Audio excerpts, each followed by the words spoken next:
Dear friends, Telangana రాష్ట్రంలో అతి త్వరలోనే 14,645 పోలీస్ జాబ్స్ కోసం నోటిఫికేషన్ విడుదల చేయబోతున్నారు. అయితే ఈ టోటల్ వేకెన్సీలో ఏ ఏ పోస్టులు ఎన్నున్నాయి అనేది ఈ చార్ట్లో మీరు క్లియర్గా చూడవచ్చు. సో ఇందులో ఎస్ఐ వేకెన్సీస్ టోటల్గా 919 వేకెన్సీ ఉన్నాయి. ఏఎస్ఐకి సంబంధించి 24 పోస్టులు, కానిస్టేబుల్ సంబంధించి 13,702 వేకెన్సీ ఉన్నాయి. ఇవి టోటల్ వేకెన్సీ. టోటల్గా అన్ని వేకెన్సీ కలుపుకొని 14,645 వేకెన్సీ ఉన్నాయి. అయితే ఇందులో సివిల్ ఎస్ఐలు 810 వేకెన్సీ ఉన్నాయి. ఏఆర్ఎస్ఐ 52 ఉన్నాయి. TGSP SI 33, 15th battalion TGSP ఎస్ఐలు 11, ఎస్ఏఆర్సిపిఎల్లో 4 పోస్టులు ఉన్నాయి ఎస్ఐకి సంబంధించి. IT and C information technology and కమ్యూనికేషన్కి సంబంధించి 9 ఎస్ఐ పోస్టులు ఉన్నాయి. ఫింగర్ ప్రింట్ బ్యూరోలో ఏఎస్ఐ పోస్టులు మాత్రం ఉన్నాయి 24.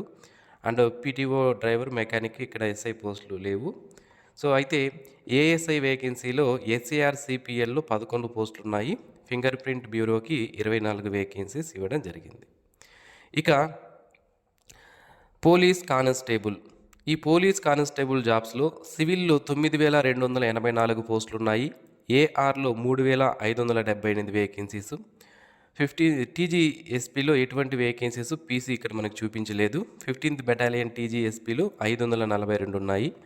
ఎస్ఏఆర్సిపిఎల్లో 123, ఐటీ అండ్ సి కమ్యూనికేషన్ కానిస్టేబుల్లో 94, ఫింగర్ ప్రింట్ బ్యూరోలో ఏం కానిస్టేబుల్ జాబ్స్ లేవు. PTO driver 61, PTO mechanic 20. టోటల్గా కానిస్టేబుల్ జాబ్స్ 13,702 పోస్టులు ఉన్నాయి. సో ఇది నిరుద్యోగ అభ్యర్థులకు నిజంగా గుడ్ న్యూస్ అండి. అతి పెద్ద సంఖ్యలో 14,000కు పైగా జాబ్స్తో తెలంగాణ రాష్ట్రంలో కానిస్టేబుల్ జాబ్స్కి నోటిఫికేషన్ అనేది విడుదల చేయబోతున్నారు. ఎప్పుడు నోటిఫికేషన్ వచ్చే అవకాశం ఉంది అంటే, సో ఇది ప్రాసెస్ అంతా కంప్లీట్ అవ్వడానికి, అంటే మనకి మొత్తం అన్ని శాఖలకు సంబంధించి పర్మిషన్ రావడానికి, నోటిఫికేషన్ తయారు చేయడానికి అండ్ నోటిఫికేషన్ రిలీజ్ చేయడానికి ఇంకా 2-3 months ఈజీగా పడుతుంది. సో నా ఎక్స్పెక్టేషన్ ప్రకారం ఆగస్టు 15th ఈ నోటిఫికేషన్ విడుదలయ్యే అవకాశం ఉంది నేను అనుకుంటున్నాను. ఓకే, సో ఇప్పటికీ ఎవరి దగ్గర డీటెయిల్డ్ ఇన్ఫర్మేషన్ లేదు ఎప్పుడు నోటిఫికేషన్ వస్తుంది అని. బట్ నోటిఫికేషన్ అయితే ఈ ఇయర్లోనే తప్పనిసరిగా వస్తుంది. సో ఆగస్ట్ 15th నోటిఫికేషన్ వచ్చే అవకాశాలు చాలా ఎక్కువగా ఉన్నాయి.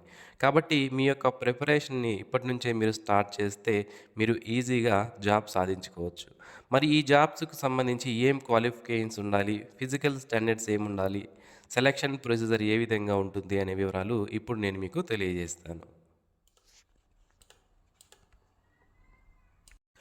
ఫస్ట్ మనం ఈ కానిస్టేబుల్ జాబ్స్కి సంబంధించి క్వాలిఫికేషన్ ఏముండాలి, ఏజ్ ఎంత ఉండాలి, సిలబస్ ఏంటి, సెలక్షన్ ప్రొసీజర్ ఏంటి అనేది చూద్దాం. దాని తర్వాత ఎస్ఐ జాబ్స్కి సంబంధించి ఏం క్వాలిఫికేషన్ ఉండాలి, ఏజ్ ఎంత ఉండాలి, సెలక్షన్ ప్రొసీజర్ ఏంటి, సిలబస్ ఏంటి అనేది క్లియర్గా చెప్పుకుందాం. సో ఫస్ట్ కానిస్టేబుల్ జాబ్స్కి సంబంధించి మీరు అప్లికేషన్ చేయాలంటే మీరు ఇంటర్మీడియట్ క్వాలిఫికేషన్ అనేది తప్పనిసరిగా పాస్ అయి ఉండాలి. ఇంటర్మీడియట్ మినిమం క్వాలిఫికేషన్తో మీరు ఈ జాబ్స్కి అప్లికేషన్ చేసుకోవచ్చు. చాలామంది డిప్లొమా చేసాము మరి మేము అప్లై చేసుకోవచ్చు అని అడుగుతుంటారు. డిప్లొమా చేసిన వాళ్ళు కూడా ఈ కానిస్టేబుల్ జాబ్స్కి అప్లికేషన్ చేసుకునే అవకాశం అయితే ఉంటుంది. ఇక ఏజ్ అనేది పోస్టును బట్టి మారుతుంది. ఏంటి అన్ని కానిస్టేబుల్ జాబ్సే కదా, మళ్ళీ పోస్టును బట్టి మారడం ఏంటి అనేది కొంతమందికి డౌట్ ఉంటుంది. ఇక్కడ మనం చూసుకున్నట్లయితే ఈ కానిస్టేబుల్ జాబ్సే మళ్ళీ వివిధ కేటగిరీలుగా డివైడ్ చేస్తుంటారు. సివిల్ అని, ఏఆర్ అని, ఎస్ఏఆర్సిపిఎల్ అని, అలాగే టీఎస్ఎస్పి అని, దాంతోపాటుగా Telangana state special protection force అని, ఫైర్మెన్ అని, వార్డర్ అని, ఈ విధంగా డిఫరెంట్ టైప్ ఆఫ్ కేటగిరీలుగా కానిస్టేబుల్ జాబ్స్ని డివైడ్ చేస్తుంటారు. ఇక్కడ ఇచ్చినటువంటి ఈ జాబ్స్ ఆధారంగా ఏజ్ అనేది ఉంటుంది. పోస్ట్ కోడ్ నెంబర్ కొన్ని పోస్టులకు అయితే 18 నుంచి 22 సంవత్సరాలు. యాక్చువల్గా ఇంతకు ముందు అయితే 3 సంవత్సరాల ఏజ్ రిలాక్సేషన్ అనేది యూనిఫార్మ్డ్ సర్వీసెస్కి పెంచారు. One time age upper age limit అనేది పెంచడం జరిగింది. ఈసారి ఈ ఏజ్ అనేది పెంచుతారా లేదా అనేది మనం చూసుకోవాల్సి ఉంటుందన్నమాట. మామూలుగా అయితే 18 నుంచి 22 సంవత్సరాల ఏజ్ ఉండాలి. ఇక రిజర్వ్డ్ కేటగిరీలకు సంబంధించిన వాళ్ళకైతే ఎస్సీ ఎస్టీ వాళ్ళకి 5 సంవత్సరాలు, ఈ విధంగా ఏజ్ రిలాక్సేషన్ అనేది గవర్నమెంట్ రూల్స్ ప్రకారం ఉంటుంది. ఇక్కడ కొన్ని ఉమెన్ కేటగిరీకి సంబంధించిన పోస్టులు కూడా ఉంటాయి. వాటికి కూడా ఏజ్ అనేది సపరేట్గా ఉంటుంది. ఇక ఈ జాబ్స్కి సంబంధించి సెలక్షన్ ప్రొసీజర్ విషయానికి వస్తే ఎవరైతే అప్లికేషన్స్ చేసుకుంటారో కానిస్టేబుల్ జాబ్స్కి మొదటగా మిమ్మల్ని ప్రిలిమినరీ రిటన్ ఎగ్జామినేషన్కి పిలుస్తారు. దీన్ని పీడబ్ల్యూటీ అంటారు. ఇది 200 మార్క్స్తో 200 క్వశ్చన్స్తో ఎగ్జామినేషన్ కండక్ట్ చేస్తారు. ఇందులో మీరు క్వాలిఫై అవ్వాలంటే OC, BC, SC, ST, ex servicemen అందరూ కూడా 30% మార్క్స్ తెచ్చుకుంటే క్వాలిఫై అయిపోతారు. ఇప్పుడు మిమ్మల్ని ఎవరైతే క్వాలిఫై అవుతారో వాళ్ళను ఫిజికల్ ఫిట్నెస్ టెస్ట్ లేదా ఫిజికల్ మెజర్మెంట్ టెస్ట్కి పిలుస్తారు. ఇక్కడ ఫస్ట్ మీకు మెన్ క్యాండిడేట్స్కి 1600 మీటర్స్ పరుగు పందెం ఉంటుంది. అలాగే ఉమెన్ క్యాండిడేట్స్కి 800 మీటర్ల పరుగు పందెం ఉంటుంది. సో 1600 మీటర్లు అంటే 1 మైల్ రన్ని మీరు 7 minutes 15 secondsలో రన్నింగ్ చేయాలి. ఎవరైతే ఎక్స్ సర్వీస్ మెన్ ఉన్నారో, ఎక్స్ సర్వీస్ మెన్ అంటే ఆర్మీ నుంచి, నేవీ నుంచి, ఎయిర్ ఫోర్స్ నుంచి, అంటే డిఫెన్స్ నుంచి ఎవరైతే రిటైర్ అయి ఉంటారో వాళ్ళు 9 minutes 30 secondsలో రన్నింగ్ చేయాల్సి ఉంటుంది. అండ్ 800 మీటర్స్ ఉమెన్ కేటగిరీకి సంబంధించిన వాళ్ళు, వీళ్ళు 5 minutes 20 secondsలో రన్నింగ్ అనేది చేయాల్సి ఉంటుందన్నమాట. ఇప్పుడు ఇందులో ఎవరైతే క్వాలిఫై అవుతారో వాళ్ళకి నెక్స్ట్ మనకి ఫిజికల్ మెజర్మెంట్ టెస్ట్లు కండక్ట్ చేస్తారు. అంటే హైట్ మెన్ క్యాండిడేట్స్ 167.6 సెంటీమీటర్స్ ఉండాలి. అలాగే ఫీమేల్ క్యాండిడేట్స్ 152.5 సెంటీమీటర్స్ ఉండాలి. అది ఇప్పుడు ఎస్టీ గిరిజన జిల్లాలు ఏవైతే ఉన్నాయో వాళ్ళకి ఏజ్ రిలాక్సేషన్ అనేది ఉంటుంది. ఇక్కడ ఇచ్చారు లిస్ట్ అనేది మీరు చూడవచ్చు. ఈ లిస్ట్ ప్రకారం మనకి ఏజ్ రిలాక్సేషన్ అనేది ఉంటుంది, అంటే హైట్ రిలాక్సేషన్ అనేది ఉంటుంది. 160 సెంటీమీటర్స్ హైట్ ఉంటే సరిపోతుంది ఈ జిల్లాల వాళ్ళు, ఓకేనా. ఫీమేల్ అయితే 150 సెంటీమీటర్స్ ఉండాలి. దీని తర్వాత long jump and shot put events అనేవి ఉంటాయి. లాంగ్ జంప్ 4 meters చేయాలి. ఎక్స్ సర్వీస్ మెన్ అయితే 3.5 meters. షార్ట్ పుట్ 7.26 kgs ఉంటుంది. 6 meters విసరాల్సి ఉంటుంది. Female candidate X servicemen అయితే 6 meters. ఫీమేల్ అయితే లాంగ్ జంప్ 2.5 meters చేయాలి అండ్ షార్ట్ పుట్ 4 meters వీళ్ళు విసరాల్సి ఉంటుంది. సో ఇప్పుడు ఇందులో ఎవరైతే క్వాలిఫై అవుతారో వాళ్ళని ఫైనల్ రిటన్ ఎగ్జామినేషన్కి పిలుస్తారు. ఫైనల్ రిటన్ ఎగ్జామినేషన్లో పోస్టును బట్టి మనకి పోస్ట్ కోడ్ నెంబర్ 21, 26, 27, 28 ఈ పోస్టులకు 200 మార్కులకి, మిగిలిన పోస్టులకి 100 మార్కులకి ఎగ్జామినేషన్ అనేది కండక్ట్ చేస్తారు. వెయిటేజ్ మార్క్స్ కూడా ఉంటాయి. ఎవరైతే ఎన్సీసీ ఉంటుందో వాళ్ళకి కొన్ని మార్కులు అదనంగా కలుపుతారు. సో ఈ విధంగా మనం కానిస్టేబుల్ జాబ్స్ని చూసుకోవచ్చు. ఇక ఈ జాబ్స్కి సంబంధించి సిలబస్ ఏముంటుంది, మనం ఏం చదవాలి అంటే మొదటగా ప్రిలిమినరీ ఎగ్జామినేషన్ అనేది అందరికీ కూడా కామన్గా ఉంటుంది కాబట్టి ఇందులో English, arithmetic, general science, history of India, Indian culture, Indian national movement, అలాగే geography, Indian geography, polity and economy, అలాగే కరెంట్ అఫైర్స్, దాంతోపాటుగా reasoning, mental ability and Telangana స్టేట్కి సంబంధించినటువంటి కాన్సెప్ట్స్, ఇవి మనకి సిలబస్గా ప్రిలిమినరీ ఎగ్జామినేషన్లో ఉంటాయి. క్వశ్చన్ పేపర్ అనేది తెలుగు అండ్ ఉర్దూ 2 లాంగ్వేజెస్లోనూ ఉంటుంది. ఇంగ్లీష్లో కూడా ఉంటుంది. 3 లాంగ్వేజ్లో మనకి క్వశ్చన్ పేపర్ రావడం జరుగుతుంది. సో మెయిన్ ఎగ్జామినేషన్ కూడా సేమ్ సిలబస్సే ఉంటుంది. దీంట్లో పర్సనాలిటీ టెస్ట్ అనేది సపరేట్గా ఉంటుంది. ఈ విధంగా మనకి సిలబస్ అనేది ఇవ్వడం జరిగిందన్నమాట. సో ఇది కానిస్టేబుల్ జాబ్కి సంబంధించిన ఇన్ఫర్మేషన్. ఇక ఎస్ఐ జాబ్కి సంబంధించి ఎవరైతే అప్లికేషన్ చేసుకోవాలనుకుంటున్నారో మీరు డిగ్రీ పాస్ అయింటే, ఏ డిగ్రీ అయినా పర్లేదు. కొంతమంది డిగ్రీ అంటే మేము అప్లై చేయకూడదా అంటారు. బీటెక్ చేసినా అది డిగ్రీకి ఈక్వలే, ఓకేనా. సో ఎనీ డిగ్రీ ఉన్న వాళ్ళు ఈ ఎస్ఐ జాబ్స్కి అప్లికేషన్ చేసుకోవచ్చు.